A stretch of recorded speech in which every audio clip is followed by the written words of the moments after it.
Welcome to footballgameplan.com, where football makes sense. I'm Emory Hunt, the czar of the playbook, bring you a football game plan special presentation. We're taking a look at the Atlanta Falcons, and we're compiling a starting lineup of some of their all-time greatest players in franchise history. Now, there have been many players that have donned the Falcons uniform, but only a few can be truly called an all-time great. So let's kick this video off by naming our starting quarterback on this all-time team. At starting quarterback, Steve Bartkowski. Steve Bartkowski was Atlanta's first franchise quarterback, and he had what we like to call on the football field, moxie. Bartkowski won Rookie of the Year in 1975 and led the Falcons to their first playoff appearance in 1978. He also made consecutive Pro Bowl appearances in 80 and 81, and with over 23,000 passing yards, Bartkowski still holds many Atlanta Falcon passing records.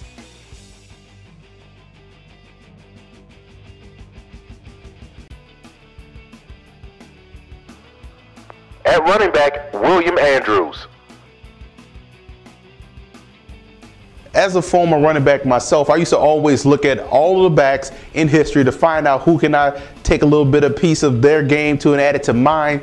And one of the more underrated backs in NFL history has to be William Andrews. This guy was an outstanding performer that suffered a terrible knee injury that sidelined him for 2 seasons, but this was one of the best and most underrated backs in NFL history. Andrews was an outstanding fullback who possessed tremendous running skills. Outside of the 82 strike season, Andrews had over 1,000 yards in 3 out of the 4 seasons with a 1,500-yard effort in 1983. The knee injury sidelined him for 2 years and ended his promising career in 1986. During the 2-year absence of William Andrews, Gerald Riggs became a superstar, posting 1,400, 1,700, and 1,300-yard seasons respectively, making 3 consecutive Pro Bowls from 1985 to 1987. He finished his career in Atlanta with over 6,600 yards in the red and black, making him one of the best running backs in team history.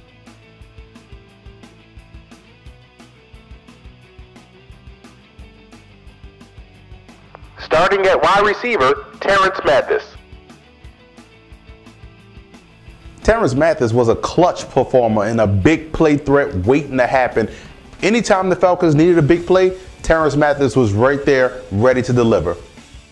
After coming over from the New York Jets, Terrence Mathis's career flourished with Atlanta. He posted 1,000-yard seasons in 4 out of the 8 years in Atlanta. He finished his career with over 573 receptions and 57 touchdowns. It's hard to keep a current player off this list, but when you're the Falcons' all-time leader in receiving yards, you deserve a spot on one of the all-time teams. Roddy White has been one of the more consistent playmakers for the Falcons over the last 6 years and has proven to be Matt Ryan's favorite target in clutch situations. Also lining up at receiver, Andre Rison. Bad Moon Rising was a matchup nightmare. You talk about a guy that could line up in a slot, he could also line up as a split, ran excellent routes, and always found himself open. A 4-time Pro Bowler and 1-time first-team All-Pro, Rison was one of the more dynamic receivers of the 90s. Antics aside, Rison, pound for pound, was one of the best and most productive receivers of his era.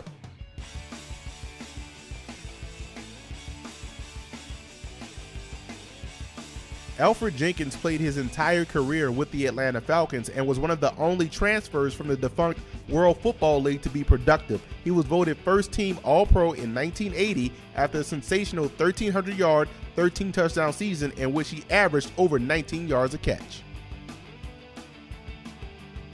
Quietly, Alge Crumpler was one of the best tight ends in the league during his time in Atlanta. A reliable and dependable target, Crumpler made 4 straight Pro Bowls from 2003 to 2006. He finished his career in Atlanta, leaving as the all-time leader in receiving yards for tight ends with over 4,200.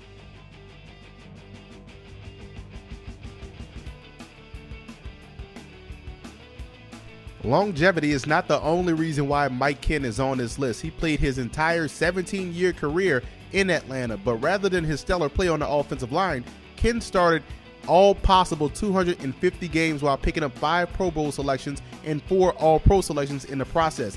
His number 70 is also retired by the Atlanta Falcons.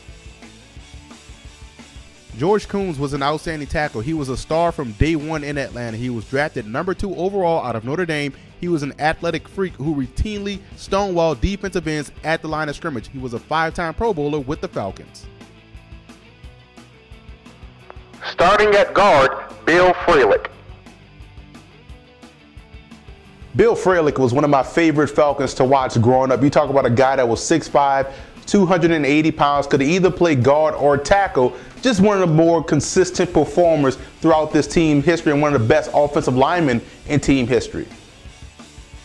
Not only was Frelick one of the best guards in college football history, he also had a very good NFL career. A 2-time All-Pro whose versatility and ability to play both guard and tackle is what made him so special. Even though Chris Hinton spent some of his best years with the Colts, his 4-year stint in Atlanta wasn't nothing to sneeze at either. Hinton made the Pro Bowl in 1991 and was a first-team All-Pro in '93 at 32 years old. Jeff Van Note had 3 decades of outstanding play, starting his career in 1969 and finishing it in 1986. Van Note was a true Iron Man of the game, and 11th round draft pick, ended up starting 226 out of a possible 246 games through his illustrious 18-year career, all with the Atlanta Falcons.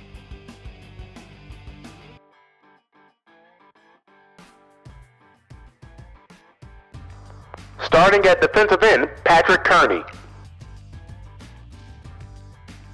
One of the requirements to being on this list is consistency throughout the course of their time with the team. And when you look at Patrick Kearney, his 8 years in Atlanta, this guy was the most consistent performer week in, week out for the Falcons. Kearney amassed over 58 sacks in his career with the Falcons, making the Pro Bowl in 2004. And with his quiet versatility, Kearney was a guy that not only was good at rushing the passer, but also just as valuable versus the run. Rick Bryant's 30 sacks from a defensive tackle position is impressive in itself, but playing in the trenches at a high level for 10 years is even more impressive. An assortment of injuries limited Bryant for a good portion of his career, but he was still productive enough to land a spot on this list. Mike Lewis was a cat-quick defensive tackle and played a disruptive role on some outstanding Falcon defenses from 1971 to 1979. Claude Humphrey was a dominating player for Atlanta throughout the course of his career. You talk about a guy that was a 6-time Pro Bowler and a 2-time first-team All-Pro. Humphrey lived in the backfield. This was a time before sacks became an official stat. So when you speak of some of the all-time great defensive linemen, you can't forget about Claude Humphrey.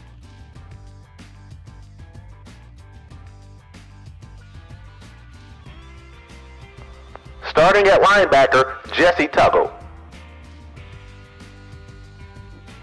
If there was a football university, leadership and tackling would be the 2 courses that Jesse Tuggle is qualified to teach.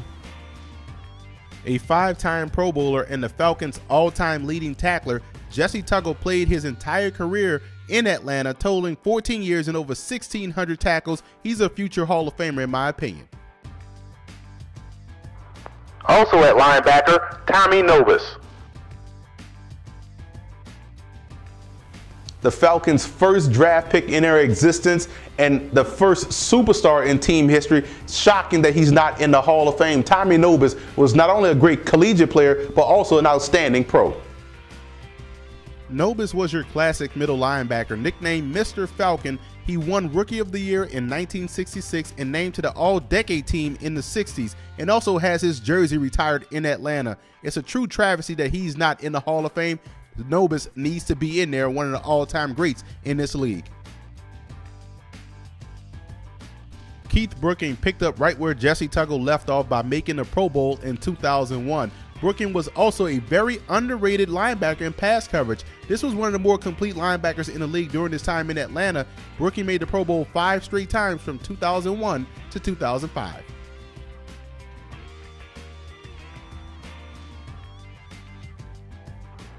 Starting at cornerback, Deion Sanders. Ain't much you can really say about Deion Sanders except prime time. Deion Sanders is one of the greatest athletes of all time and also the greatest cornerback of all time. With his superior ball skills and return ability, it made him a nightmare for opposing quarterbacks because if he took away the ball, he had the skills to bring it back to the house. Quietly, Roland Lawrence is the all-time career interception leader for the Falcons with 39. It was his closing speed to the football which made him so successful throughout the course of his 8-year Falcon career. He was a first-team All-Pro selection in 1977.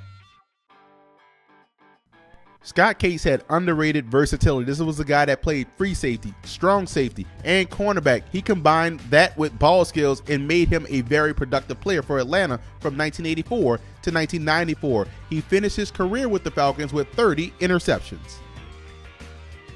Also starting in the secondary, Ken Reeves. What I like about Ken Reeves is that he was a big cornerback. He was about 6'3" and had ball skills. That was a matchup nightmare at the time on defense. Reeves' size and physicality is what made him a matchup nightmare for both wide receivers and also tight ends. It also allowed him to make a smooth transition to strong safety later on in his playing career.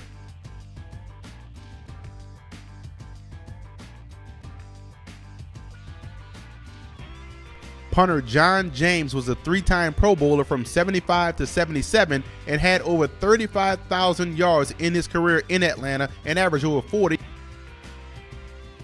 A relative newbie on this list, but Allen Rossum played from 2002 to 2006 and always had that Falcons offense starting in great field position.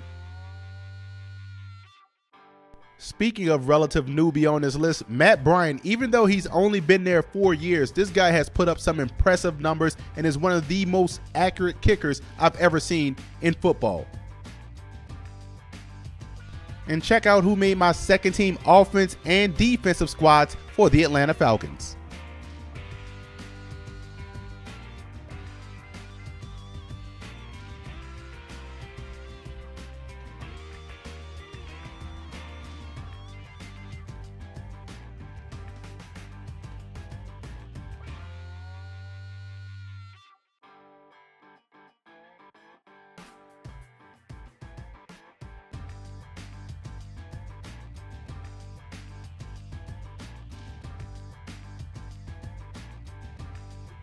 And I want to give a huge shout out to the Falcon fan forums for always showing football game plan support.